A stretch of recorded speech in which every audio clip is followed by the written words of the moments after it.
अष्टावक्र गीता। महर्षि अष्टावक्र द्वारा प्रणीत यह गीता अत्यंत प्राचीन काल से वेदांत मार्गी मुमुक्षु साधकों के लिए चिंतामणि के सदृश प्रकाशमान है। महाभारत के वन पर्व में प्राप्त अष्टावक्र गीता से यह सर्वथा भिन्न एक स्वतंत्र स्तरीय ग्रंथ है। राजर्षि जनक और अष्टावक्र जी के संवाद रूप में निबद्ध प्रस्तुत गीता अत्यंत उत्कृष्ट मनोभूमि में प्रकट हुई है। इसके एक एक श्लोक में चिंतन की गहराई की मनोहारी छाप दृष्टिगोचर होती है। अद्वैत ज्ञान का निरूपण, उसकी प्राप्ति के चरणबद्ध उपाय तथा ब्रह्म ज्ञानी के लक्षण इसमें स्पष्ट रूप से वर्णित हैं। आत्म कल्याण के इच्छुक साधकों के लिए परम उपयोगी तथा 21 प्रकरणों में विभक्त यह गीता यहाँ सानुवाद प्रस्तुत है। पहला प्रकरण, महर्षि अष्टावक्र का राजा जनक को तुम देह नहीं आत्मा हो यह उपदेश देना। जनक जी बोले, हे प्रभु, ज्ञान प्राप्ति का क्या उपाय है? मेरी मुक्ति किस प्रकार होगी? वैराग्य कैसे प्राप्त होता है? आप कृपा करके मुझे बतलाइए। अष्टावक्र जी ने कहा, हे तात, यदि तुम मुक्ति चाहते हो तो विषयों को विश्व के समान छोड़ दो और क्षमा, सरलता, दया, संतोष एवं सत्य का अमृत के समान सेवन करो। तुम न पृथ्वी हो, न जल हो, न अग्नि हो, न वायु हो और न आकाश ही हो। मुक्ति के लिए तुम अपने आप को इन सब का चित्त स्वरूप साक्षी समझो। यदि तुम देह को अलग करके अपने चित्त स्वरूप में शांत होकर स्थित हो जाओ, अनात्म तादात्म्य का परित्याग कर दो, तो अभी तत्काल तुम सुखी, शांत एवं बंधन मुक्त हो जाओगे। न तुम ब्राह्मण आदि किसी वर्ण के हो, न ब्रह्मचारी आदि आश्रमी हो, न तुम दृश्य पदार्थ ही हो। तुम असंग हो, निराकार हो, विश्व साक्षी हो। अतः तुम सुखी और निश्चिंत हो जाओ। हे विभो, धर्म अधर्म एवं सुख दुख का केवल मन से ही संबंध है, तुमसे नहीं। तुम न करता हो और न भोगता हो, तुम स्वरूप है नित्य मुक्त ही हो। तुम संपूर्ण दृश्य प्रपंच के एकमात्र दृष्टा एवं सर्वथा सर्वथा मुक्त ही हो। तुम्हारा बंधन यही है कि तुम दृष्टा को अपने से पृथक समझते हो। दृष्टा अपने आप से पृथक कभी नहीं हो सकता, ऐसा होते ही वह दृश्य हो जाएगा। मैं करता हूँ, इस मिथ्याभिमान रूप महान अजगर ने तुमको डस लिया। मैं करता नहीं हूँ, इस विश्वास रूपी अमृत का पान करके तुम सुखी हो जाओ। मैं अद्वितीय एवं विशुद्ध बोध स्वरूप हूँ। इस श्रेष्ठ निश्चय की आग से अज्ञान का घोर जंगल जलाकर तुम शोक रहित एवं सुखी हो जाओ। जिस अधिष्ठान आत्मा में यह संपूर्ण विश्व रज्जु में सर्प के समान कल्पित होकर दिख रहा है, वह आनंद परम आनंद बोध स्वरूप तुम ही हो। तुम सुखी हो जाओ। जिससे मैं मुक्त हूँ ऐसा अभिमान है वह मुक्त है, और जिसमें मैं बद्ध हूँ ऐसा अभिमान है वह बद्ध है। यह लोक उक्ति सत्य है कि जैसी मति वैसी गति। आत्मा तो साक्षी, विभु, पूर्ण, अद्वितीय, मुक्त, चेतन, निष्क्रिय, असंग, निष्प्रिय एवं शांत है। वह भ्रम से ही संसारी मालूम पड़ता है। मैं चिदाभास करता भोक्ता जीव हूँ। इस भ्रम को तथा बाह्य और भीतर के द्वंद्व भाव को छोड़कर तुम अपने आप को अद्वितीय बोध स्वरूप एवं कुटस्थ अनुभव करो। वत्स, तुम चिरकाल से देह अभिमान के फंदे में फंस रहे हो। मैं बोध स्वरूप हूँ। ज्ञान की इस तलवार से उसे काटकर सुखी हो जाओ। तुम असंग, अक्रिय, स्वयं प्रकाश एवं मल रहित अत्यंत शुद्ध हो। तुम्हारा बंधन तो यही है कि तुम समाधि का अनुष्ठान करते हो। स्वस्वरूप स्वतः सिद्ध है, साध्य नहीं। यह संपूर्ण दृश्य प्रपंच तुमसे भरपूर है और वस्तुतः तुम में ही ओतप्रोत है। तुम शुद्ध बुद्ध स्वरूप हो। तुम क्षुद्र चित्त वाले मत बनो। तुम किसी से अपेक्षा मत रखो, विकृत मत हो, चिंता मत करो और भार रहित हो जाओ।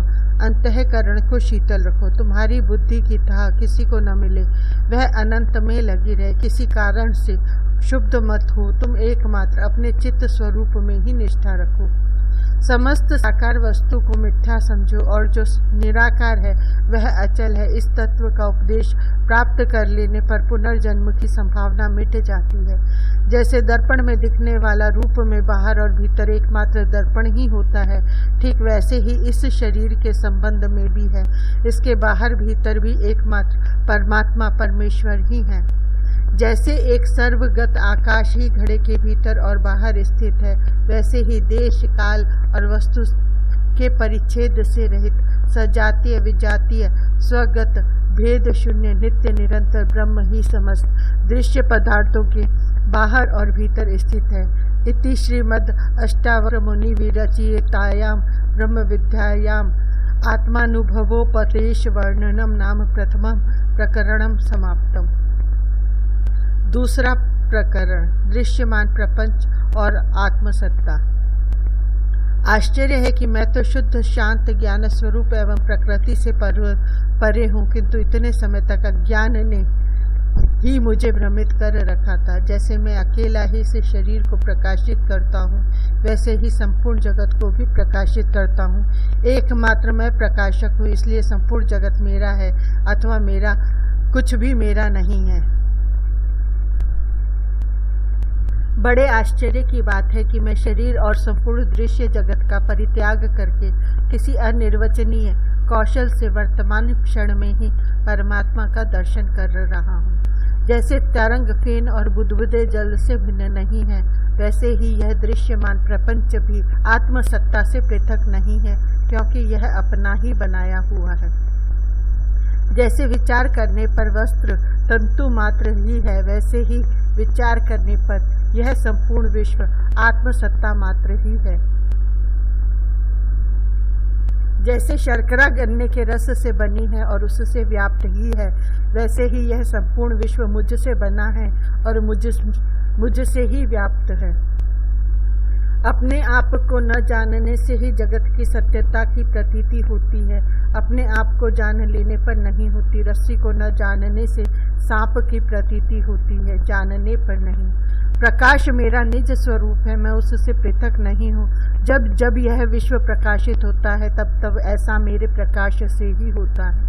आश्चर्य है कि जैसे सीप में चांदी, रस्सी में सांप एवं सूर्य की किरणों में जल की प्रतीति होती है, वैसे ही यह अज्ञान से कल्पित विश्व मुझ में भास रहा है।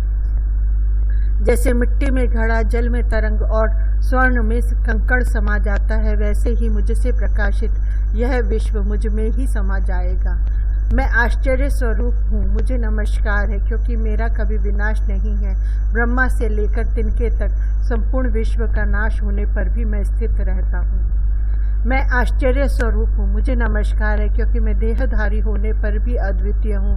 मैं न कहीं जाता हूँ न आता हूँ, मैं तो संपूर्ण विश्व में व्याप्त होकर स्थित हूँ। मैं आश्चर्य स्वरूप हूँ, मुझे नमस्कार है, मेरे समान चतुर और कोई नहीं है, क्योंकि मैं तो शरीर का स्पर्श भी नहीं करता, फिर भी चिरकाल से विश्व को धारण किए हुए हूँ। मैं आश्चर्य स्वरूप हूँ, मुझे नमस्कार है, क्योंकि मेरा कुछ नहीं है, अथवा जो कुछ वाणी और मन का विषय है वह सब मेरा ही है। ज्ञान, ज्ञेय और ज्ञाता वास्तव में तीनों नहीं है। जिस अधिष्ठान में अज्ञान से ये तीनों प्रतीत होते हैं, वह माया मल से रहित शुद्ध ब्रह्म मैं हूँ।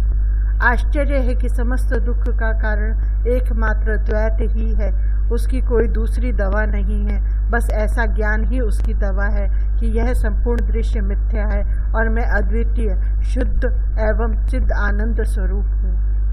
मैं वस्तुतः बोध स्वरूप हूँ। अपने स्वरूप के अज्ञान से मैंने उपाधि की कल्पना कर ली है। नित्य ऐसा विचार करते रहने पर यह सिद्ध हो जाता है कि मेरी स्थिति निर्विकल्प में ही है। कितने आश्चर्य की बात है कि मुझ में संपूर्ण विश्व की प्रतीति होते रहने पर भी वह वस्तुतः मुझ में नहीं है। न तो कभी मुझे बंधन हुआ और न तो मोक्ष। आश्रयहीन होने के कारण भ्रांति स्वयं शांत हो गई। यह निश्चय है कि इस शरीर के साथ यह संपूर्ण विश्व कुछ भी नहीं है और आत्मा शुद्ध चिन्ह मात्र है। फिर अब यह कल्पना किसमें संभव है, अर्थात किसी में नहीं। यह शरीर, स्वर्ग, नरक, बंध, मोक्ष और भय, यह सब केवल कल्पना मात्र है। फिर मुझ चिदात्मा के लिए क्या कुछ कर्तव्य शेष है, अर्थात कुछ भी नहीं। आश्चर्य तो यह है कि भीड़ भाड़ में भी मुझे द्वैत नहीं दिखता, सब सूने जंगल के समान हो गया। अब मैं प्रीति किससे करूं? ना मैं देह हूँ और न तो यह देह मेरा है। मैं जीव भी नहीं हूँ, मैं तो शुद्ध चेतन हूँ। मेरा बंध तो केवल इतना ही था कि मैं जीवित रहना चाहता था। आश्चर्य है, मुझ अनंत महासमुद्र में अब चित्त रूपी वायु चलने लगी है। तब झटपट बहुत से दृश्य पदार्थों की तरंगे उठने लगती हैं। मुझ अनंत महासमुद्र में जब चित्त रूपी वायु शांत हो जाती है, तब जीव रूपी व्यापारी के दुर्भाग्य से यह संसार रूपी जहाज ठहर कर नष्ट हो जाता है। बड़े आश्चर्य की बात है कि मुझ अनंत महासमुद्र में बहुत सी जीव रूपी तरंगे स्वभाव से ही उठती हैं। वे आपस में टकराती हैं, लहराती हैं और विलीन हो जाती हैं। इति श्रीमद् अष्टावक्र मुनि विरचितायां ब्रह्म विद्यायां शिष्यनोक्त मात्म अनुभवोल्लास पंचविंशतिक नाम द्वितीय प्रकरणम समाप्तम। तीसरा प्रकरण, मनुष्य की अज्ञानता। तुमने अद्वितीय अविनाशी आत्मा को तत्वतः अभेद रूप से जान लिया है। तुम आत्मज्ञ हो, धीर हो, फिर धन कमाने में तुम्हारी प्रीति क्यों है? जैसे सीप को न जानने से उसे चांदी समझकर चांदी का लोभ होता है, वैसे ही अपने स्वरूप को न जानने से ही विषयों में उन्हें सच समझने के कारण प्रीति होती है। जिस अधिष्ठान चैतन्य में यह संपूर्ण विश्व सागर में तरंगों के समान स्फुरित हो रहा है, वह मैं ही हूँ, ऐसा जानकर भी तुम दीनहीन के समान क्यों दौड़ धूप कर रहे हो? मैं अत्यंत सुंदर शुद्ध चैतन्य हूँ, ऐसा गुरु एवं शास्त्र से श्रवण करके भी जो काम भोग में अत्यंत आसक्त है, उस मलिनता की प्राप्ति होती है। यह बड़े आश्चर्य की बात है कि संपूर्ण दृश्य पदार्थों में अपने को और अपने में समस्त दृश्य पदार्थों को जानने वाले विवेकशील पुरुष के चित्त में भी ममता बनी रह जाती है। परम अद्वैत वस्तु में निष्ठा होने पर एवं आत्मा का दृढ़ निश्चय हो जाने पर भी बड़े आश्चर्य की बात है कि पूर्व अभ्यास के कारण तुम काम के अधीन होकर विकल हो जाते हो। बड़े आश्चर्य की बात है कि ज्ञान के शत्रु काम से ग्रस्त होकर तुम कमजोर हो जाते हो और समय पाकर नष्ट हो जाने वाले भोग की आकांक्षा करते हो। नित्य अनित्य वस्तु विवेकी, लौकिक पारलौकिक भोगों से विरक्त एवं मुमुक्षु पुरुष भी मोक्ष से, संसार के छूट जाने से डरता है। यह बड़े आश्चर्य की बात है। धीर पुरुष भोग अथवा पीड़ा पाकर भी सर्वदा केवल आत्मदृष्टि रखता है। वह न तुष्ट होता है न रुष्ट होता है। महापुरुष तो कर्म में लगे हुए अपने शरीर को दूसरे के शरीर के समान समझता है। स्तुति या निंदा से उसे शोभ क्यों होगा? स्थित प्रज्ञ एवं आश्चर्य रहित पुरुष इस विश्व को जादू का खेल समझता है। मौत को सामने देखकर भी भला वह क्यों डरेगा? जिस महात्मा पुरुष का चित्त मोक्ष पद के लिए भी विचलित नहीं होता, उस आत्मज्ञान तृप्त की समता भला किसके साथ की जा सकती है? जो सहज ही यह जानता है कि यह संपूर्ण दृश्य वस्तुतः कुछ नहीं है, वह स्थित प्रज्ञ भला यह क्यों देखने लगा कि यह ग्राह्य और यह त्याज्य है? जिसने अपने अंतःकरण से वासनाओं का रंग धो दिया है, सुख दुख आदि द्वंद्वों को भगा दिया है और आशा तृष्णा को नष्ट कर दिया है, उसके सामने प्रारब्धवश जो भोग आते हैं उससे उसे न सुख होता है न दुख। इति श्रीमद् अष्टावक्र मुनिविरचितायां ब्रह्म विद्यामापेक्ष माक्षेप द्वारोपदेशकम नाम तृतीयम प्रकरणम समाप्तम। चौथा प्रकरण, आत्मज्ञानी की स्थिति। यह संभव है कि स्थित प्रज्ञ आत्मज्ञानी पुरुष भी लीला पूर्वक भोग के खेल खेले, किंतु संसार का भार ढोने वाले मूढ़ों के साथ उसकी कोई तुलना नहीं है। इंद्र आदि सारे देवता जिस पद की प्राप्ति के लिए अत्यंत दीन रहते हैं, बड़े आश्चर्य की बात है कि उसी पद पर स्थित होकर भी तत्वज्ञानी योगी को हर्ष रूप विकार नहीं प्राप्त होता। यद्यपि धुएं से आकाश धूमिल सा मालूम पड़ता है, परंतु वास्तव में धुआं उसे स्पर्श नहीं करता। ऐसे ही तत्वज्ञ पुरुष का पुण्य पाप से बाहरी संबंध दिखने पर भी भीतर किसी प्रकार का संस्पर्श नहीं होता। जिस महापुरुष ने इस तत्व का साक्षात्कार कर लिया है कि यह संपूर्ण जगत आत्मस्वरूप ही है, फिर भला वह प्रारब्ध से स्वेच्छानुसार बर्ताव करे तो उसे भला कौन रोक सकता है।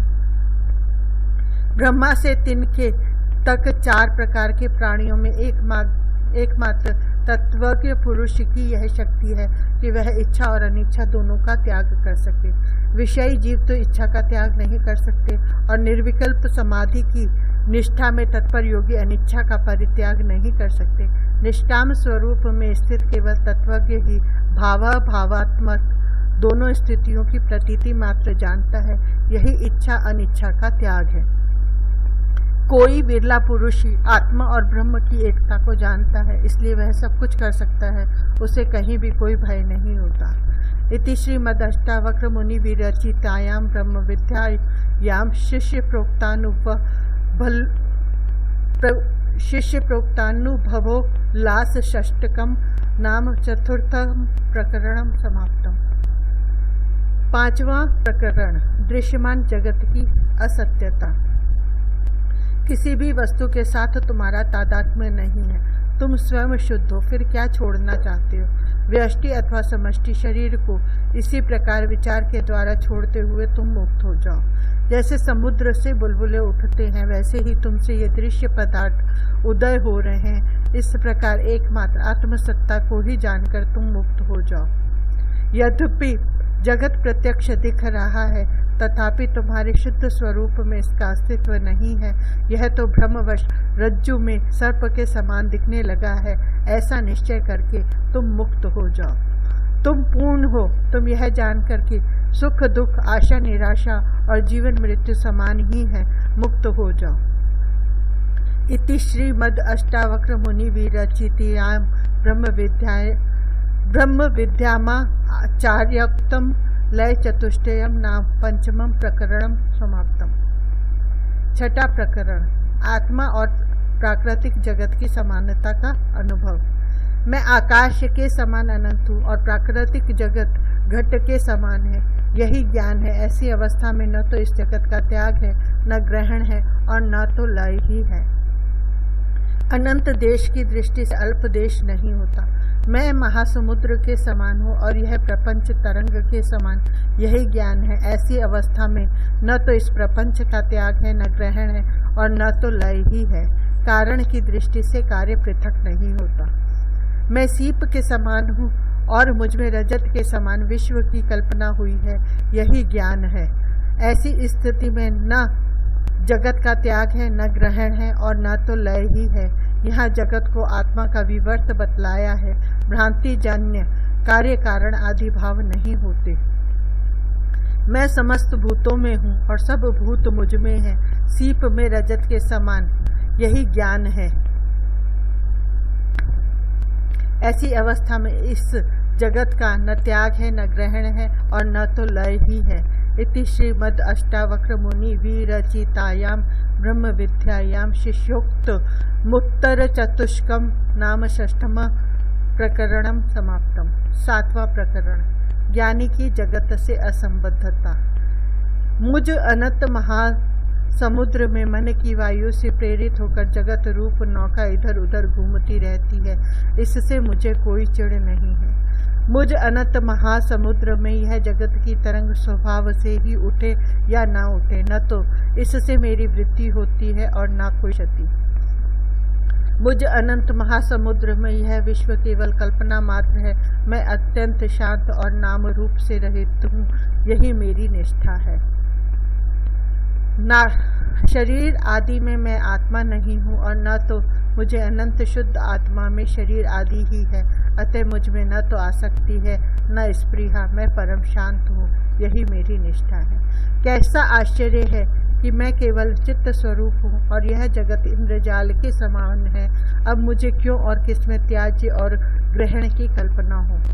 इति श्रीमद अष्टावक्र मुनि विरचितायां ब्रह्म विद्यामनुभव पंचक विवरणम नाम सप्तमं प्रकरणं समाप्तम्। 8वां प्रकरण। चित्त की आसक्ति अनासक्ति ही बंधन मोक्ष का कारण। जब चित्त कुछ चाहता है, किसी के लिए शोक करता है, किसी वस्तु को छोड़ता पकड़ता है और किसी वस्तु से रुष्ट एवं तुष्ट होता है, तभी बंधन है। जब चित्त चाह, शोक, त्याग, ग्रहण, हर्ष और रोष से रहित होता है, तभी मुक्ति है। जब चित्त किन्हीं दृष्टियों में आसक्त है, तब बंधन है। जब चित्त कहीं भी किसी भी दृष्टि में आसक्त नहीं है, तब मोक्ष है। जब अहम भाव का बाध है, तब मोक्ष है। जब कहीं भी अहम भाव है, तब बंधन है। ऐसा जानकर अपेक्षा से न तो किसी को पकड़ो और न किसी को छोड़ो। इति श्रीमद् अष्टावक्र मुनि विरचितायां ब्रह्म विद्यायां गुरुप्रोक्तम बंधन मोक्ष व्यवस्था नाम अष्टमं प्रकरणम समाप्तम। 9वां प्रकरण। यह किया और यह नहीं किया, ये द्वंद्व कब किसके शांत हुए, कभी किसी के नहीं। ऐसा जानकर निर्वेद से त्याग परायण हो जाओ। कोई व्रत मत लो। दृश्य की किसी प्रतीति के प्रति कुछ करने या न करने का आग्रह मत करो। ज्ञान का फल अनाग्रह है। हे तात, कोई बिरला ही धन्य महापुरुष ऐसा होता है जिसकी लोगों के रंग ढंग देखकर जीने की, भोगने की और जानने की इच्छाएं शांत हो गई हैं। कर्तव्य, प्राप्तव्य, ज्ञातव्य आदि ज्ञानी को नहीं रहते। यह संपूर्ण जगत मानसिक, दैविक एवं भौतिक ताप से दूषित तथा अनित्य है। इसमें कुछ सार नहीं है। यह निंदित एवं त्याज्य है। ऐसा निश्चय करके वह ज्ञानी शांत हो जाता है। भला ऐसा कौन सा समय है अथवा कौन सी अवस्था है जब मनुष्य सर्दी, गर्मी, सुख, दुख आदि के द्वंद्वों से आक्रांत नहीं रहता। इसलिए उनकी उपेक्षा करके जब जो जैसे मिले उसी से अपना काम चला ले, ऐसे पुरुष को ही सिद्धि मिलती है। ऐसा कौन विचारशील मनुष्य होगा जो महर्षि, साधु एवं योगियों के अनेकों मत मतांतर देख उनसे उदासीन होकर शांत न हो जाए। जो चैतन्य के स्वरूप का ज्ञान प्राप्त करके निर्वेद और समता की युक्ति से औरों को भी संसार सागर से तार देता है, वह क्या गुरु नहीं है? तुम पंचभूतों के विकारों को, देह, इंद्रिय आदि को यथार्थ में पंचभूत मात्र ही देखो, तब तुम तत्क्षण ही बंधन मुक्त होकर अपने स्वरूप में स्थित हो जाओगे। वासना ही संसार है, इसलिए इन सब का परित्याग कर दो। वासना त्याग से ही संसार का त्याग होता है। अब शरीर, अंतःकरण और संसार की चाहे जैसी स्थिति हो, उससे कोई संबंध नहीं रहता। इति श्रीमद् अष्टावक्र मुनि विरचितायां ब्रह्म विद्यायां गुरु प्रोक्तम निर्वेदाष्टकम नाम 9वां प्रकरणम समाप्तम। 10वां प्रकरण। तृष्णा ही बंधन है। अपने शत्रु काम, भोग और अनर्थ संकुल अर्थ तथा इन दोनों के कारण धर्म को भी छोड़कर सर्वत्र उपेक्षा का भाव रखो। मित्र, जमीन, धन, महल, स्त्रियां, उत्तराधिकार आदि संपत्तियां, ये सब स्वप्न और इंद्रजाल के समान 3 या 5 दिन की वस्तु हैं। ऐसा देखो, समझो। जहाँ जहाँ तृष्णा है वहीं वहीं संसार है, ऐसा जानो। प्रौढ़ वैराग्य का आश्रय लेकर तृष्णा को छोड़ दो और सुखी निश्चिंत हो जाओ। केवल तृष्णा ही बंधन है और उसके नाश का ही नाम मोक्ष है। संसार में अनासक्त होते ही बार बार कृतकृत्यता और आनंद की उपलब्धि होने लगती है। तुम एक एवं शुद्ध चेतन हो और यह विश्व जड़ तथा असत है। अविद्या भी कुछ नहीं है, फिर तुम किस वस्तु को जानने की इच्छा करते हो?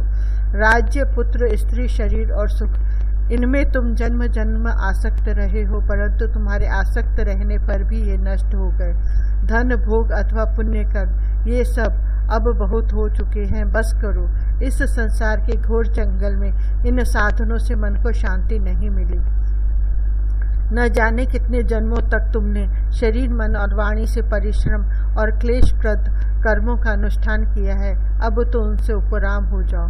इति श्रीमद् अष्टावक्र मुनि विरचितायां ब्रह्म विद्यायां गुरु प्रोक्तम पश्चिमाष्टकम नाम 10वां प्रकरणम समाप्तम। 11वां प्रकरण। शांति प्राप्ति के उपाय। भाव से अभाव और अभाव से भाव रूप विकार स्वभाव से ही होते रहते हैं। जो ऐसा निश्चय कर लेता है वह विकार एवं क्लेश से रहित हो जाता है और उसे अनायास ही शांति प्राप्त होती है। ईश्वर ही सबका निर्माता है, दूसरा कोई नहीं। जो ऐसा निश्चय कर लेता है उसकी सारी आशाएं भीतर ही गल जाती है, वह शांत हो जाता है और उसकी कहीं भी आसक्ति नहीं होती। समय पर आपत्तियां और संपत्तियां दैव प्रारब्ध से होती हैं। ऐसा जो निश्चय कर लेता है वह सदा तृप्त रहता है, उसकी इंद्रियां सदा स्वस्थ रहती है। वह न तो वह अप्राप्त की प्राप्ति की इच्छा करता है और न तो नष्ट वस्तु के लिए शोक ही करता है। सुख दुख और जन्म मृत्यु देव से ही होते हैं। जो ऐसा निश्चय कर लेता है उसकी दृष्टि में साध्य कुछ नहीं रहता, उसे परिश्रम नहीं होता और कर्म करने पर भी वह लिप्त नहीं होता। इस संसार में चिंता से ही दुख होता है, अन्यथा नहीं। जिसने ऐसा निश्चय कर लिया है वह चिंताहीन साधक सुखी एवं शांत हो जाता है, उसको कहीं भी स्पृहा नहीं होती। न मैं देह हूँ न देह मेरा है, मैं तो शुद्ध बोध स्वरूप हूँ। जिसको ऐसा निश्चय हो गया है उसे मानो कैवल्य की प्राप्ति हो गई है। वह इस बात का स्मरण नहीं करता कि मैंने क्या किया और क्या नहीं किया। ब्रह्मा से लेकर तिनके तक सब मैं ही हूँ। ऐसा जिसका निश्चय है वह संकल्प विकल्प से रहित पवित्र एवं शांत हो जाता है। प्राप्ति और अप्राप्ति दोनों में वह निश्चिंत रहता है। अनेक आश्चर्यों से परिपूर्ण यह संसार कुछ नहीं है। ऐसा जिसका निश्चय है उसकी सारी वासनाएं भस्म हो जाती है, वह स्फूर्ति मात्र बचता है और वह मानो कुछ नहीं है, निर्वाण ही निर्वाण है। इस प्रकार शांत हो जाता है। इति श्रीमद् अष्टावक्र मुनि विरचितायां ब्रह्म विद्यायां ज्ञानाष्टकम नामैकादशम प्रकरणम समाप्तम। 12वां प्रकरण, आत्मस्वरूप में स्थित पुरुष की स्थिति। पहले शारीरिक कर्म की असहिष्णुता, तदंतर वाणी के विस्तार की और फिर चिंता की असहिष्णुता हो गई। इसलिए मैं यों ही ज्यों का त्यों स्थित हूँ। शब्द आदि विषयों में प्रीति न होने के कारण और आत्मा के अदृश्य होने से मैं विक्षेप के निमित्त उपस्थित होने पर भी एकाग्र रहकर यों ही स्थित हूँ। सम्यक अध्यास आदि के कारण विक्षेप होने पर समाधि के लिए साधन करना होता है। ऐसा नियम देखकर मैं यों ही स्थित हूँ। त्याज्य ग्राह्य हर्ष और विषाद न होने के कारण हे ब्रह्मस्वरूप मैं तो यों ही ज्यों का त्यों स्थित हूँ। यह आश्रम है और यह आश्रम का त्याग, यह ध्यान है और यह विक्षेप, यह चित्त के द्वारा स्वीकार करने योग्य है और यह नहीं। इन बातों से विकल्प ही होता है। ऐसा देखकर मैं तो यों ही स्थित हूँ। जिस प्रकार कर्म अनुष्ठान कर्म करना अज्ञान से होता है, इसी प्रकार कर्म का त्याग भी अज्ञान से ही होता है। इस तत्व को यथार्थ रीति से जानकर मैं इसी प्रकार आत्मस्वरूप में ही स्थित हूँ। अचिंत्य आत्म तत्व का चिंतन करने से भी वह चिंतन रूप हो जाता है। इसलिए उसका चिंतन भावना छोड़कर मैं तो यूं ही अपने स्वतः सिद्ध स्वरूप में स्थित हूँ। जिसने अभ्यास के द्वारा अपने को ऐसा बना लिया वह कृतार्थ हो जाता है। जिसका ऐसा स्वभाव ही है वह स्वतः कृतार्थ है। इति श्रीमद् अष्टावक्र मुनि विरचितायां ब्रह्म विद्यायामेवाष्टकम नाम 12वां प्रकरणम समाप्तम। 13वां प्रकरण, स्वरूप स्थिति का आनंद। आत्मा के सिवाय अन्य कोई वस्तु है ही नहीं। ऐसे बोध से जो स्वरूप स्थिति प्राप्त होती है वह केवल कौपीनधारी होने पर भी दुर्लभ है। इसलिए त्याग ग्रहण का परित्याग करके मैं मौज में रहता हूँ। कहीं तो शरीर को कष्ट होता है और कहीं जीवा को तथा कहीं मन को। इसलिए उन सब को छोड़कर मैं अपने स्वरूप में सुखपूर्वक स्थित हूँ। शरीर अंतःकरण आदि के द्वारा किया हुआ कर्म वस्तुतः कुछ नहीं है। ऐसा निश्चय करके जब जो कर्तव्य सामने आ जाता है उसे करके मैं मौज में रह रहा हूँ। कर्म का संकल्प करो अथवा उसके त्याग का संकल्प करो, यह दुराग्रह तो देह अभिमानी साधक के लिए है। न मुझसे किसी का संयोग है और न तो वियोग, इसलिए मैं सुखपूर्वक रहता हूँ।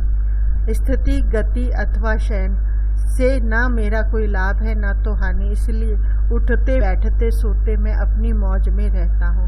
न सोने से मेरी कोई हानि है और न परिश्रम करने से कोई लाभ, इसलिए हानि और लाभ की बुद्धि का परित्याग करके मैं मौज में रहता हूँ।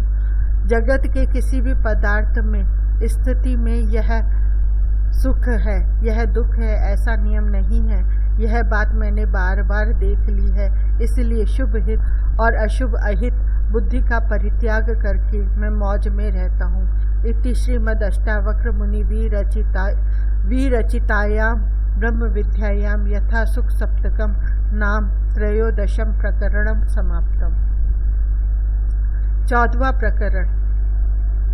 जिसका चित्त स्वभाव से ही शुद्ध विषय चिंतन रहित है और जो उपेक्षा पूर्वक विषयों में इस तरह बरत लेता है कि मानो कोई गाढ़ी नींद से जगाया हुआ पुरुष आलस्य भरे शरीर से काम कर रहा हो, ऐसा पुरुष संसार से रहित ही है। जब मेरी स्पृहा ही नष्ट हो गई तब धन क्या, मित्र क्या और मेरे लिए विषय रूप लुटेरे भी क्या, मेरे लिए शास्त्र क्या और विज्ञान भी क्या। साक्षी पुरुष को जो ईश्वर और परमात्मा से अभिन्न है जान लेने पर जब बंध और मोक्ष दोनों की आस्था नष्ट हो गई तब मुझे मुक्ति के लिए क्या चिंता हो सकती है। जो भीतर से तो विकल्प शून्य है और बाहर से भ्रांत पुरुष के समान स्वच्छंद आचरण करता है, उसकी उन अनिर्वचनीय अवस्थाओं को वैसे लोग ही जानते हैं। इति श्रीमद् अष्टावक्र मुनि विरचितायाम ब्रह्म विद्यायाम शांति चतुष्टयम नाम चतुर्दशम प्रकरणम समाप्तम। 15वां प्रकरण। मोक्ष का मर्म तथा अद्वैत निरूपण। सात्विक बुद्धि से संपन्न जिज्ञासु पुरुष हो जैसे तैसे थोड़े में भी समझा दो तो वह कृतार्थ हो जाता है, और इससे हीन पुरुष तो जीवन भर जिज्ञासा करता फिरे तो भी मोहग्रस्त ही रहता है। विषयों का नीरस हो जाना ही मोक्ष है, विषयों में रस आना ही बंधन है। बस इतना ही तत्व ज्ञान है, इसे जानकर जो इच्छा हो करो। जो तत्वबोध वक्ता को मूक, प्राज्ञ को जड़ और महान उद्योगी को आलसी बना देता है, इसलिए भोग चाहने वालों ने इसका परित्याग कर दिया है।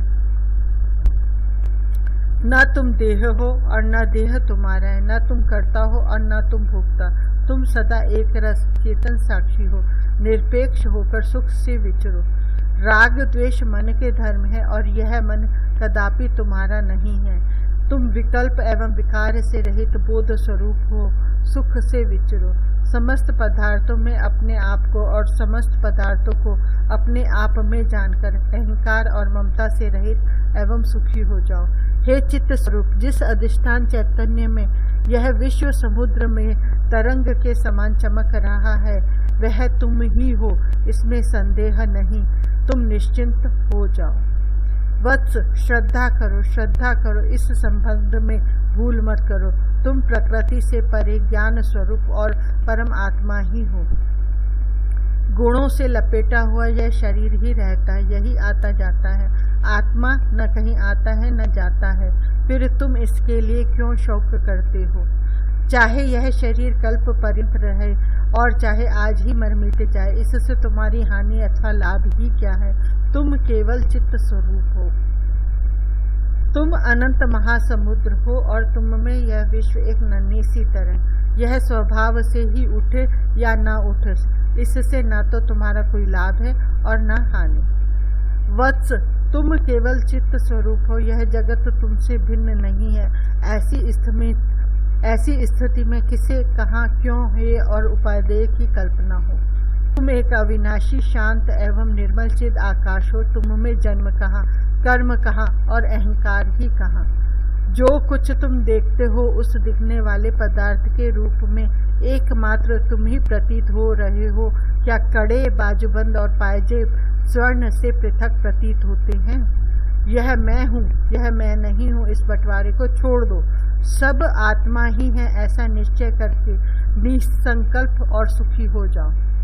तुम्हारे निज स्वरूप के अज्ञान से ही विश्व की सत्ता है। परमार्थतः एकमात्र तुम ही हो। तुमसे भिन्न न तो कोई संसारी जीव है और न कोई असंसारी ईश्वर। यह विश्व भ्रांति मात्र है, वस्तुतः कुछ नहीं है। जिसका ऐसा निश्चय हो गया है उसकी वासनाएं नष्ट हो जाती हैं, वह स्फूर्ति मात्र रहता है, वह न कुछ के समान निर्वाण का अनुभव करता है। इस संसार समुद्र में एक ही था, है और रहेगा। न तुम्हारा बंधन है और न तो मोक्ष। तुम कृत्य हो, सुख से विचरो। हे चित्त स्वरूप, संकल्प और विकल्प के द्वारा अपना चित्त क्षुब्ध मत करो। उपशम शांत हो जाओ और अपने आनंद स्वरूप आत्मा में सुख से रहो। तुम कहीं भी किसी का भी ध्यान मत करो, कहीं कुछ भी हृदय में धारण मत करो। तुम नित्य मुक्त आत्मा हो, विचार करके भी क्या करोगे। इति श्रीमद् अष्टावक्र मुनि विरचितायां ब्रह्म विद्यायां तत्वोपदेश विंशतिकं नाम 15 प्रकरणम समाप्तम। 16वां प्रकरण, स्वरूप स्थिति में सुख शांति। बस चाहे तुम बार बार अनेक शास्त्रों का अध्ययन करो या श्रवण करो, फिर भी जब तक तुम सबको भूल नहीं जाओगे तब तक तुम्हारी स्वरूप स्थिति नहीं हो सकती।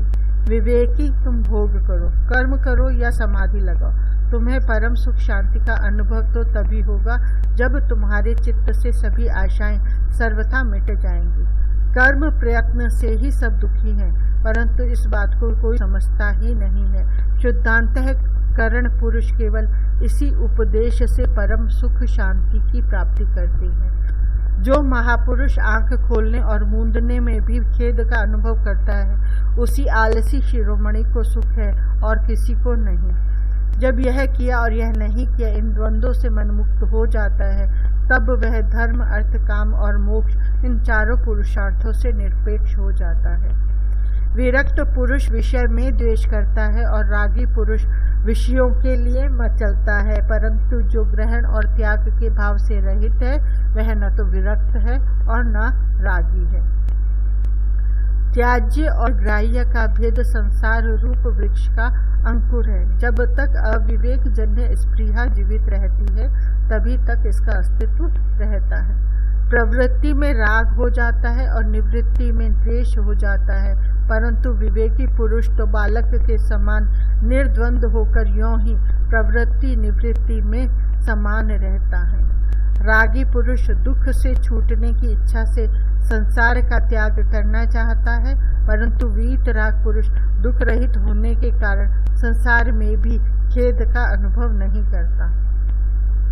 जिसको अपनी मुक्ति का भी अभिमान है और शरीर में भी ममता है, वह न तो योगी है न ज्ञानी, केवल दुख का ही वह हकदार है। फिर तुम्हें शिवजी, भगवान विष्णु अथवा ब्रह्मा ही उपदेश क्यों न करे, फिर भी सबका विस्मरण हुए बिना तुम्हारी स्वरूप स्थिति नहीं हो सकती। इति श्रीमद् अष्टावक्र मुनि विरचितायां ब्रह्म विद्यायां विषयोपदेशम नाम 16 प्रकरणम समाप्तम। 17वां प्रकरण, जीवन मुक्त महापुरुष के लक्षण। जो अपने आप में तृप्त है, जिसकी इंद्रियां पवित्र हैं और जो हमेशा अपने एकाकीपने में ही रमता है, उसने ज्ञान का और योग अभ्यास का फल प्राप्त कर लिया। बड़े आश्चर्य की बात है कि तत्वज्ञ पुरुष इस जगत में कभी खेद का अनुभव नहीं करता, क्योंकि उस एक के ही द्वारा यह समस्त ब्रह्मांड मंडल परिपूर्ण हो रहा है। आत्माराम पुरुष को दृश्य जगत के कोई भी विषय कभी हर्षित करने में समर्थ नहीं है। ठीक वैसे ही जैसे मीठी मीठी सल्ल की लता के पत्तों से तृप्त हाथी को नीम के कड़वे पत्ते। जो महापुरुष भोगों का भोग समाप्त हो जाने पर उनकी वासना से युक्त नहीं रहता और भोगों के न मिलने पर उनकी आकांक्षा नहीं करता, ऐसा महापुरुष संसार में दुर्लभ है। इस जगत में भोग के इच्छुक और मुमुक्षु दोनों ही मिलते हैं, परंतु ऐसा महापुरुष जो भोग और मोक्ष दोनों नहीं चाहता हो, कोई विरला ही होता है। किसी भी उदार चित्त तत्व ज्ञानी पुरुष की धर्म, अर्थ, काम, मोक्ष रूप पुरुषार्थों तथा जीवन मरण में हेयोपादेय बुद्धि नहीं होती। न विश्व के विलय की इच्छा है और न तो इसकी स्थिति से कोई द्वेष है। इसलिए कृत्य पुरुष जैसे जीवन निर्वाह हो, वैसे ही यथा प्राप्ति में मौज से रहते हैं। इस ज्ञान से मैं कृतार्थ हूँ ऐसा निश्चय होते ही बुद्धि वृत्तियाँ क्षीण हो जाती है। इसलिए कृतार्थ पुरुष नेत्र से दर्शन, श्रोत्र से श्रवण, त्वचा से स्पर्श, नासिका से घ्राण और रसना से रस ग्रहण करता हुआ भी मस्ती से रहता है। जिसके लिए संसार सागर सूख गया है उसकी दृष्टि शून्य रहती है, चेष्टाएं व्यर्थ हैं अथवा इंद्रियां विकल है। इन बातों में न तो उसे स्पृहा है न तो विरक्ति। बड़े आश्चर्य की बात है कि मुक्त चित्त पुरुष की कुछ विलक्षण ही अनिर्वचनीय सी दशा होती है।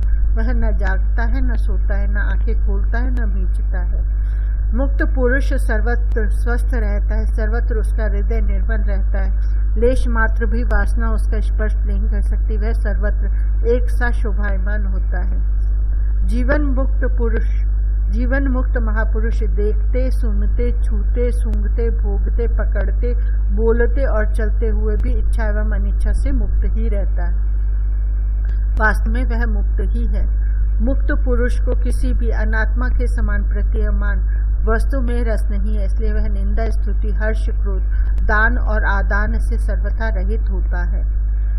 जो महापुरुष अपने सामने अनुरागवती युवती अथवा मृत्यु को भी उपस्थित देखकर विफल नहीं होता, स्वस्थ रहता है, वह मुक्त ही है। स्थित प्रज्ञ एवं सर्वत्र समदर्शी पुरुष के लिए सुख दुख, स्त्री पुरुष और संपत्ति विपत्ति में कोई अंतर नहीं रहता है। जिस पुरुष का संसार भाव नष्ट हो चुका है उसमें न हिंसा है और न करुणा, न उच्छृंखलता है और न दीनता। उसके लिए न तो कहीं आश्चर्य की बात है और न क्षोभ की। मुक्त पुरुष न तो विषयों में द्वेष करता है और न तो उनके लिए लोलुप होता है। उसका मन कहीं भी आसक्त नहीं होता। वह सदा प्राप्त एवं अप्राप्त परिस्थिति का समाधान करता है। जिसका चित्त शून्य हो गया है और जो अपने कैवल्य स्वरूप में मानो स्थित है, वह पुरुष समाधि और विक्षेप, हित और अहित की झूठी कल्पनाओं को जानता ही नहीं है। जिसकी अहंता और ममता नष्ट हो चुकी है, जिसका यह निश्चय है कि यह दृश्य संसार कुछ है नहीं, जिसकी सब आशा भीतर ही गल गई है, वह करता हुआ भी कर्तृत्व, कर्म अथवा फल से लिप्त नहीं होता।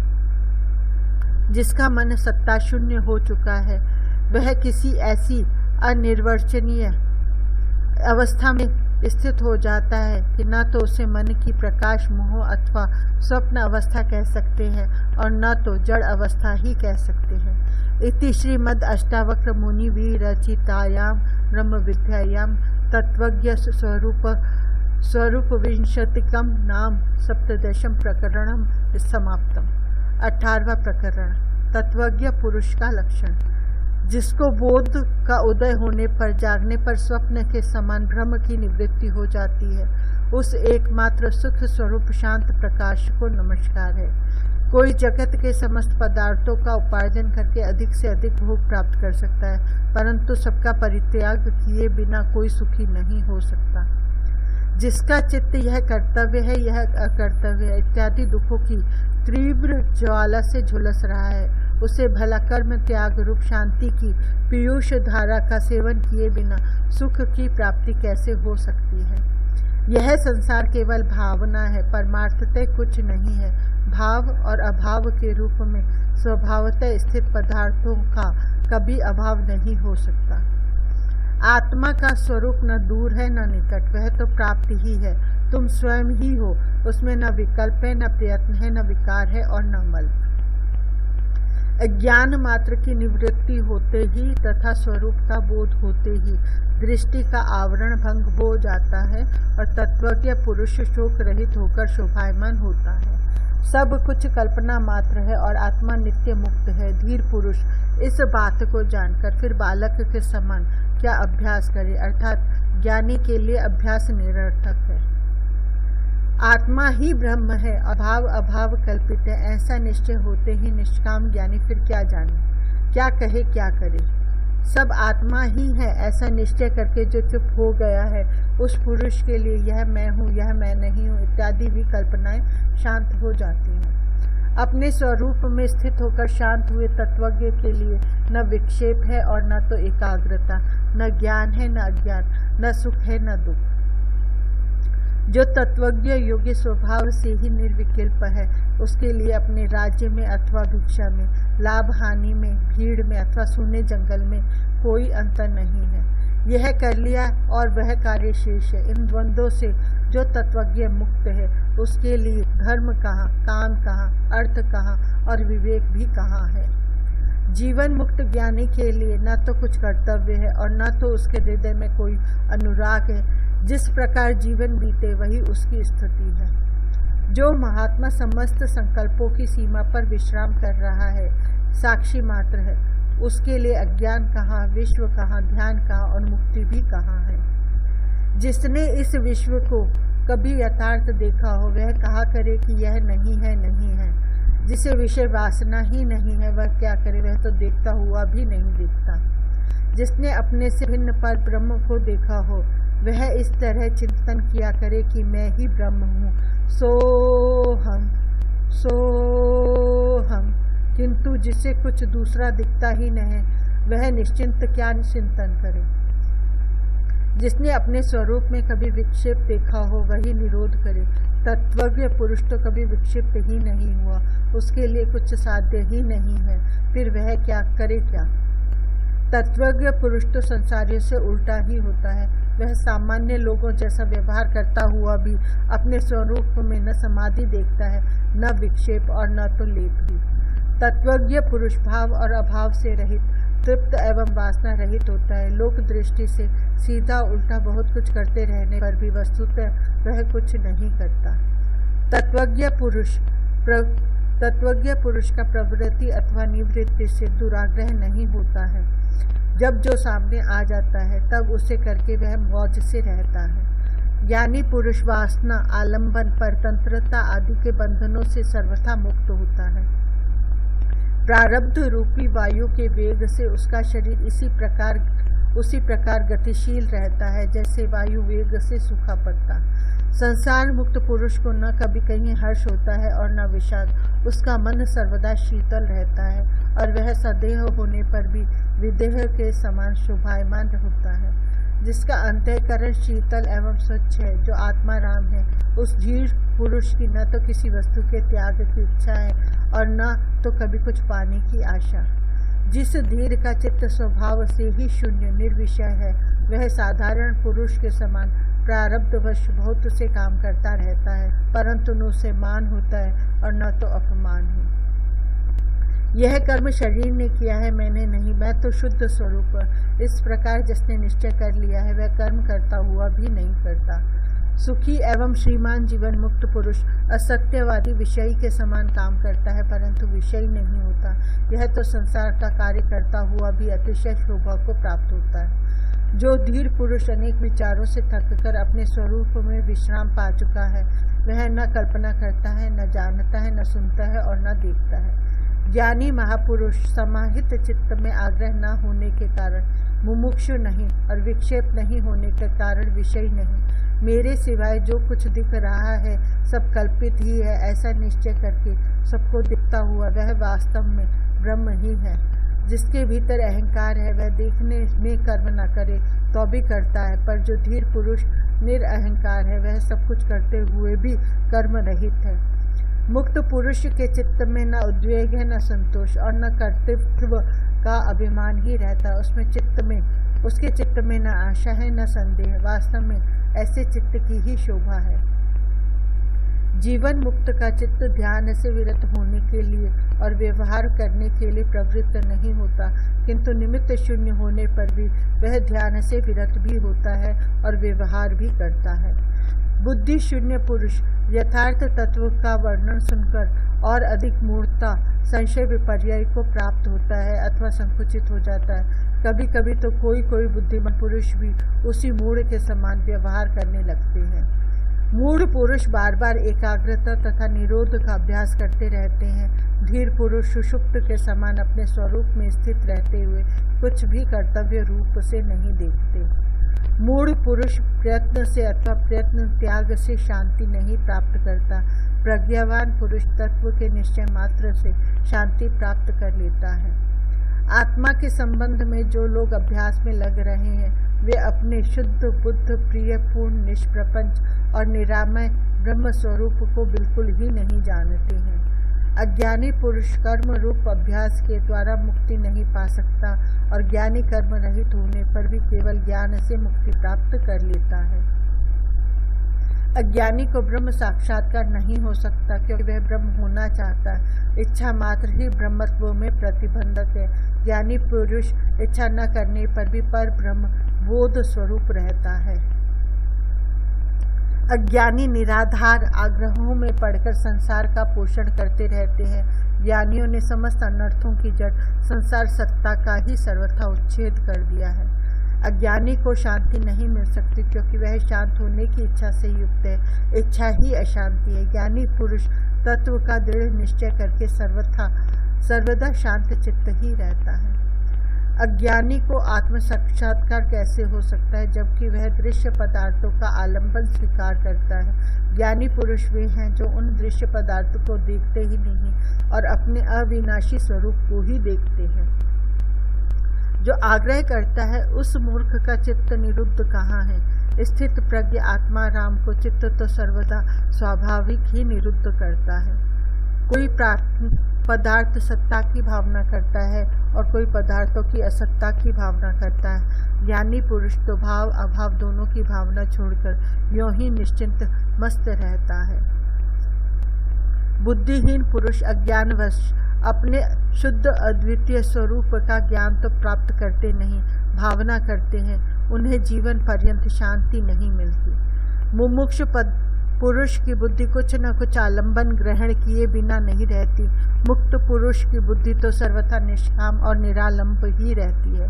अज्ञानी पुरुष विषय रूपी मतवाले हाथियों को देखकर भयभीत हो जाते हैं और शरण के लिए तुरंत निरोध और एकाग्रता की सिद्धि हेतु झटपट चित्त की गुफा में घुस जाते हैं। वासनाहीन ज्ञानी सिंह है, उसे देखकर विषय के मतवाले हाथी चुपचाप भाग जाते हैं। उनकी एक नहीं चलती, उल्टे वे तरह तरह से खुशामद करके सेवा करते हैं। निशंक तत्वज्ञ पुरुष मुक्ति के साधनों का अभ्यास नहीं करता है। वह तो देखते, सुनते, छूते, सूंघते, भोगते हुए भी आनंद में मग्न रहता है। शुद्ध बुद्धि पुरुष वस्तु तत्व का श्रवण करने मात्र से आकुलता रहित हो जाता है। फिर आचार अनाचार अथवा उदासीनता पर उसकी दृष्टि नहीं जाती है। स्वभावस्थ ज्ञानी शुभ हो चाहे अशुभ, जो जब करने के लिए सामने आ जाता है वह उसे सरलता से कर डालता है। उसकी चेष्टा बच्चे के समान होती है। स्वतंत्रता से ही सुख की प्राप्ति होती है। स्वतंत्रता से ही परतत्व की उपलब्धि होती है। स्वतंत्रता से ही परम शांति की प्राप्ति होती है। स्वतंत्रता से ही परम पद मिलता है। जब जिज्ञासु पुरुष अपने आप को अकर्ता और अभोक्ता निश्चय कर लेता है तब चित्त की समस्त वृत्तियां क्षीण ही हो जाती हैं। स्थित प्रज्ञ पुरुष की स्वाभाविक स्थिति उच्छृंखल होने पर भी श्रेष्ठ है। अज्ञानी पुरुष की, जिसके चित्त में अनेक इच्छाएं भरी हैं, बनावटी शांति सुशोभित नहीं होती। स्थित प्रज्ञ पुरुष महान भोगों में विलास करते हैं और पर्वतों की गहन गुफाओं में भी प्रवेश करते हैं, किंतु वे कल्पना बंधन एवं बुद्धि वृत्तियों से मुक्त होते हैं। स्थित प्रज्ञ पुरुष श्रोत्रिय देवता, तीर्थ, स्त्री, राजा और प्रिय को देखकर उनका सत्कार करता है, परंतु उसके हृदय में कोई वासना नहीं होती है। सेवक, पुत्र, स्त्री, दोहित्र और सगोत्र के द्वारा हंसी उड़ाए जाने पर, धिक्कार देने पर भी तत्वज्ञ पुरुष के चित्त में तनिक भी विकार नहीं होता। लोगों की दृष्टि से प्रसन्न दिखने पर भी वह प्रसन्न नहीं होता और खिन्न दिखने पर भी खिन्न नहीं होता। उसकी उन आश्चर्यकारी दशाओं को वैसे लोग ही जानते हैं। कर्तव्य बुद्धि का नाम ही संसार है। विद्वान लोग उस कर्तव्यता को ही नहीं देखते क्योंकि वे शून्याकार, निराकार, निर्विकार एवं निरामय होते हैं। अज्ञानी पुरुष कुछ न करता हो तब भी क्षोभवश सर्वत्र व्यग्र ही रहता है। स्थित प्रज्ञ कुशल पुरुष बहुत से काम करता हुआ भी शांत रहता है। स्थित प्रज्ञ पुरुष व्यवहार में भी सुख से बैठता है, सुख से सोता है, सुख से आता जाता है, सुख से बोलता है और सुख से खाता भी है। जो माँ हृदय के समान अक्षुब्ध है और स्वभाव से ही जिसको व्यवहार करते रहने पर भी साधारण लोगों के समान पीड़ा नहीं होती, वह दुख रहित ज्ञानी शोभायमान होता है। मूढ़ की वृत्ति भी प्रवृत्ति जैसी हो जाती है, स्थित प्रज्ञ की प्रवृत्ति भी निवृत्ति का फल देती है। अज्ञानी पुरुष प्राय गृह द्रव्य आदि पदार्थों से वैराग्य करता दिखता है, परंतु जिसका देह अभिमान नष्ट हो चुका है उसके लिए कहाँ राग कहाँ विराग। अज्ञानी की दृष्टि सर्वदा भाव या अभाव में लगी रहती है। तत्वज्ञ पुरुष की दृष्टि तो दृश्य को देखते रहने पर भी अदृष्टि ही है। जो तत्वज्ञ सभी कामों में बालक के समान निष्काम व्यवहार करता है वह शुद्ध है। कर्म करते रहने पर भी वह लिप्त नहीं होता। वह आत्मज्ञानी धन है जो समस्त स्थितियों में सम रहता है। देखते सुनते छूते सूंघते और खाते पीते भी उसका मानस तृष्णा रहित होता है। स्थित प्रज्ञ पुरुष सर्वदा आकाश के समान निर्विकल्प रहता है। उसकी दृष्टि में संसार कहाँ और उसका भान कहाँ, उसके लिए साध्य क्या और साधन क्या। जिस तत्वज्ञ पुरुष को अपने अखंड स्वरूप में सर्वदा स्वाभाविक समाधि रहती है, जिसका लौकिक पारलौकिक कोई स्वार्थ नहीं है, जो पूर्ण स्वानंद घन है, वास्तव में वही विजयी है। बहुत कहने से क्या लाभ। तत्वज्ञ पुरुष भोग और मोक्ष दोनों के प्रति आकांक्षा रहित होता है और सदा सर्वत्र राग रहित होता है। महत तत्व से लेकर संपूर्ण द्वैत रूप दृश्य जगत नाम मात्र का पसारा है। शुद्ध बोध स्वरूप तत्वज्ञ ने जब इसका परित्याग ही कर दिया तब भला उसका क्या कर्तव्य शेष है। यह संपूर्ण दृश्य प्रपंच भ्रम मात्र है, यह कुछ नहीं है। ऐसे महानिश्चय से संपन्न शुद्ध पुरुष दृश्य की स्फूर्ति से भी रहित हो जाता है और स्वभाव से ही शांत हो जाता है। जो शुद्ध स्फुरण स्वरूप है, जिसे दृश्य सत्तावान नहीं मालूम पड़ता, उसके लिए विधि क्या, वैराग्य क्या, त्याग क्या और शांति क्या। जो अनंत रूप से स्वयं ही स्फुरित हो रहा है और प्रकृति की पृथक सत्ता को नहीं देखता है, उसके लिए बंध कहाँ, मोक्ष कहाँ, हर्ष कहाँ और विषाद कहाँ। संसार का पर्यवसान है बुद्धि और यहाँ मात्र माया का विवर्त है। इस तत्व को जानने वाला पुरुष काम, ममता और अहंकार से रहित होकर शोभा पाता है। जो तत्वज्ञ संताप से रहित और अपने अविनाशी स्वरूप को जानता है, उसके लिए विद्या कहाँ, विश्व कहाँ, देह कहाँ और अहंता ममता कहाँ। अज्ञानी पुरुष यदि निरोध आदि अभ्यासों को छोड़ देता है तो वह दूसरे ही क्षण बड़े बड़े मनोरथ और प्रलाप करने लगता है। अज्ञानी ब्रह्म और आत्मा के एकता रूप तत्व का श्रवण करके भी अपनी मूर्खता का परित्याग नहीं करता। वह बाहर तो प्रयत्न से कुछ क्षण के लिए निसंकल्प हो जाता है, परंतु उसके भीतर विषयों की लालसा का बीज बना ही रहता है। आत्मज्ञान से जिसकी कर्म वासना गल गई है, वह लोक दृष्टि से कर्म करता रहे तो भी उसके कुछ करने अथवा कहने के लिए कोई अवसर नहीं मिलता। वास्तव में वह अकर्ता और अवक्ता ही है। जो स्थित प्रज्ञ सर्वदा निर्विकार अतएव निरांतक है, उसके लिए अज्ञान कहाँ, ज्ञान कहाँ और त्याग कहाँ। उसके लिए किसी का अस्तित्व नहीं रहता। तत्वज्ञ को धैर्य कहाँ, विवेक कहाँ और निर्भयता भी कहाँ। उसका स्वभाव अनिर्वचनीय होता है। वास्तव में तो वह स्वभाव रहित होता है। स्थित प्रज्ञ पुरुष के लिए न स्वर्ग है, न नरक और न जीवन मुक्ति। इस संबंध में बहुत कहने से क्या लाभ। वस्तु तत्व के साक्षात्कार की दृष्टि से कुछ नहीं है। स्थित प्रज्ञ का चित्त ऐसा शीतल रहता है मानो उसमें अमृत ही भर रहा हो। न वह लाभ की अभिलाषा करता है और न हानि का शोक। स्थित प्रज्ञ पुरुष न संत की स्तुति करता है, न दुष्ट की निंदा। वह दुख और सुख में सम रहता है, अपने आप में तृप्त रहता है और वह अपने लिए कुछ कर्तव्य नहीं देखता। स्थित प्रज्ञ न संसार से द्वेष करता है और न तो आत्मदर्शन ही करना चाहता है। वह हर्ष एवं रोष से रहित होता है। वह सामान्य रूप से न तो मृत है न जीवित। जो पुत्र स्त्री आदि के प्रति स्नेह रहित है, विषयों के प्रति निष्काम है और अपने शरीर के लिए भी निश्चिंत है, जिसे किसी वस्तु की आशा नहीं है, ऐसा वह ज्ञानी शोभायमान होता है। जहाँ सूर्यास्त हुआ वहाँ सो गया, जहाँ मौज हुई वहीं विचर गया। जो सामने आया वैसा व्यवहार कर ले। इस प्रकार स्थित प्रज्ञ सर्वदा संतुष्ट होता है। जो अपने स्वतः सिद्ध स्वरूप की भूमि में विश्राम करके समस्त प्रपंच का बाध कर चुका है, उस स्थित प्रज्ञ महात्मा को शरीर नष्ट हो जाए अथवा बना रहे ऐसी चिंता नहीं होती। ज्ञानी पुरुष अकिंचन, स्वेच्छाचारी, निर्द्वंद और संदेह रहित होता है। वह किसी भी पदार्थ में आसक्त नहीं होता, वह तो केवल आनंद में विहार करता है। स्थित प्रज्ञ की हृदय ग्रंथि खुल जाती है, रजोगुण तमोगुण धुल जाते हैं। वह मिट्टी के ढेले, पत्थर और सोने को समदृष्टि से देखता है। उसकी कहीं ममता नहीं होती, वास्तव में वही शोभा पाता है। जो प्रपंच की किसी वस्तु पर ध्यान नहीं देता, जो आत्मतृप्त है, उसके हृदय में तनिक भी वासना नहीं होती। ऐसे मुक्त आत्मा की बराबरी किसके साथ की जा सकती है? वासनाहीन स्थित प्रज्ञ पुरुष के अतिरिक्त ऐसा और कौन है जो जानता हुआ भी न जाने, देखता हुआ भी न देखे और बोलता हुआ भी न बोले? राजा हो चाहे रंग, जो निष्काम है वही शोभा पाता है। जिसकी दृश्य पदार्थों में शुभ और अशुभ बुद्धि समाप्त हो गई है वही निष्काम है। तत्वज्ञ निष्कपट, सरल और कृतकृत्य होता है। उसके लिए स्वच्छंदता कहाँ, संकोच कहाँ और तत्व निश्चय भी कहाँ।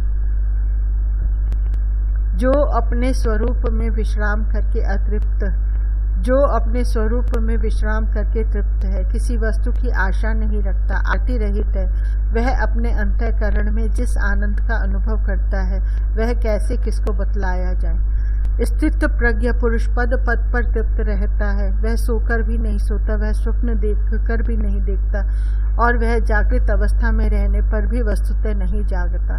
तत्वज्ञ सचिंत होने पर भी निश्चिंत होता है, इंद्रियवान होने पर भी निरिंद्रिय होता है, बुद्धिमान होने पर भी बुद्धिहीन है और साहंकार होने पर भी निरहंकार रहता है। तत्वज्ञ न सुखी होता है और न दुखी, न विरक्त होता है न अनुरक्त, वह न मुमुक्ष है न मुक्त, न कुछ है न कुछ नहीं। तत्वज्ञ विक्षेप में भी विक्षिप्त नहीं होता, समाधि में भी समाधिस्थ नहीं रहता, वह जड़ता में जड़ नहीं है और पांडित्य में भी पंडित नहीं है। तत्वज्ञ समस्त स्थितियों में स्वरूप स्थित रहता है, कृतकृत्य होने के कारण परम शांत होता है, सर्वत्र सम रहता है, तृष्णा का अभाव होने के कारण वह क्या किया क्या नहीं किया इन बातों का स्मरण नहीं करता। वंदना करने से वह प्रसन्न नहीं होता, निंदा करने से क्रुद्ध नहीं होता, मृत्यु से उद्वेग नहीं करता और जीवन का अभिनंदन नहीं करता। शांत चित्त तत्वज्ञ न तो जन समूह की ओर दौड़ता है और न जंगल की ओर। जहाँ जिस स्थिति में वह होता है वहाँ समचित्त ही रहता है। इति श्री मद अष्टावक्र मुनिभि रचितायाम ब्रह्म विद्यायाम शांति शतकम नाम अष्टादशम प्रकरणम समाप्तम। 19वां प्रकरण, तत्वज्ञानी की विवेक प्रक्रिया। जैसे सफल चिकित्सक संडसी के द्वारा पेट में घुसे हुए बाणों को बड़ी चतुरता से निकाल लेता है, वैसे ही मैंने तत्व ज्ञान के द्वारा अपने हृदय से अनेक प्रकार के संकल्प विकल्प विचार विमर्श को निकाल फेंका है।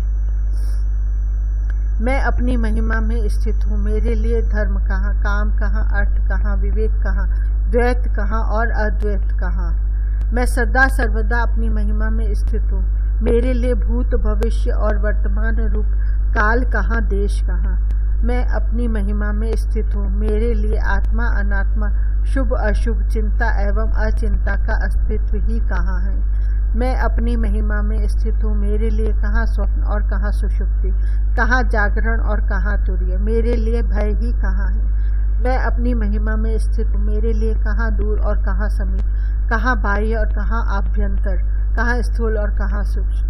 मैं अपनी महिमा में स्थित हूँ। मेरे लिए कहाँ मृत्यु और कहाँ जीवन, कहाँ लोक और कहाँ लौकिक विषय वस्तु, कहाँ लय और कहाँ समाधि। अर्थ धर्म काम की बात बंद करो, योग की कथा भी अनावश्यक है। अब विज्ञान की चर्चा भी बहुत हो चुकी, बस मैं तो अपने स्वरूप में स्थित हूँ। इति श्रीमद् अष्टावक्र मुनि विरचितायाम ब्रह्म विद्यायात्म विश्रांति नाम एकोनविंशतिकं प्रकरणम समाप्तम। 20वां प्रकरण। स्वरूप में स्थित पुरुष की स्थिति। मेरे निर्मल स्वरूप में पंचभूत कहाँ, देह कहाँ, इंद्रियां कहाँ, मन कहाँ, शून्य कहाँ और निराशा भी कहाँ। मैं सर्वदा निर्द्वंद्व हूँ। मेरे लिए कहाँ शास्त्र और कहाँ आत्मविज्ञान, कहाँ मन की निर्विषयता, कहाँ तृप्ति और कहाँ तृष्णा से रहित होना। स्वरूप में विद्या कहाँ, अविद्या कहाँ, अहम कहाँ और इदम कहाँ, ममता कहाँ, बंधन कहाँ, मोक्ष कहाँ, उसमें रूप का होना भी कहाँ है। जो सर्वदा निर्विशेष एक रस वस्तु है, उसमें प्रारब्ध कर्म कहाँ, जीवन मुक्ति कहाँ और विदेह कैवल्य भी कहाँ। मैं सदा सर्वदा एक रस स्वभाव रहित हूँ। मुझ में कर्ता कहाँ, भोक्ता कहाँ, निष्क्रिय स्फुरण भी कहाँ, अपरोक्ष ज्ञान कहाँ और फल ज्ञान कहाँ। अद्वितीय स्वरूप स्वस्वरूप में कहाँ लोक और कहाँ मुमुक्षु, कहाँ योगी और कहाँ ज्ञानवान, कहाँ बद्ध और कहाँ मुक्त। अद्वितीय स्वस्वरूप में कहाँ सृष्टि और कहाँ संहार, कहाँ साध्य और कहाँ साधन, कहाँ साधक और कहाँ सिद्धि। मैं सर्वदा शुद्ध स्वरूप हूँ। मुझ में न प्रमाता है, न प्रमाण, न प्रमेय है, न प्रमा, न कुछ है, न कुछ नहीं। मैं सदा सर्वदा निष्क्रिय हूँ। मुझ में न विक्षेप है, न एकाग्रता, न बोध है, न मूर्ता, न हर्ष है, न विषाद। निर्विमर्श, मुझ में संकल्प विकल्प विचार बोध कुछ भी नहीं है। इसलिए न व्यवहार है, न परमार्थ, न सुख है, न दुख। मैं सर्वदा एक रस संपूर्ण मलों से रहित हूँ। मुझ में माया कहाँ, संसार कहाँ, राग कहाँ, वैराग्य कहाँ, जीव कहाँ, ब्रह्म कहाँ। मैं कुटस्थ और निरवयव हूँ। सदा सर्वदा अपने स्वरूप में ही स्थित हूँ। तब मेरे लिए प्रवृत्ति निवृत्ति क्या है और मुक्ति और बंधन क्या है। मैं उपाधि रहित शिव हूँ। मेरे लिए उपदेश का, शास्त्र क्या, शिष्य क्या और गुरु क्या। मेरे लिए पुरुषार्थ का अस्तित्व भी नहीं है कहाँ और नहीं कहाँ। न एक है न दो है, बहुत कहने से क्या लाभ। मेरे स्वरूप में कुछ नहीं है, कुछ नहीं है। इति श्री मद अष्टावक्र मुनि विरचितायां ब्रह्म विद्यायां जीवन मुक्ति नाम 20 प्रकरणम समाप्तम। 21वां प्रकरण। अष्टावक्र गीता के प्रकरणों के नाम और उनकी श्लोक संख्या। इस 21वें प्रकरण में ग्रंथ की श्लोक संख्या और विषय दिखाए गए हैं। उपदेश नामक प्रथम प्रकरण में 20 श्लोक है। शिक्षोक्त आत्म अनुभव नामक द्वितीय प्रकरण में 25 श्लोक है। आक्षेपोपदेश नामक तृतीय प्रकरण में 14 श्लोक है।